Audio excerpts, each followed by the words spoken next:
Just arrived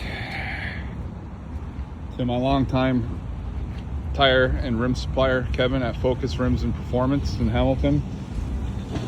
The 4Runner is getting some 17s put on with some Falken WildPeak ATW4s, all-terrain, and we're gonna go with the 265/70 17, slightly bigger, just to fill in these wheel ball gaps. I didn't really want to go with 33s, as I'm going to be using this to tow, and wanted to keep everything as symmetrical as possible.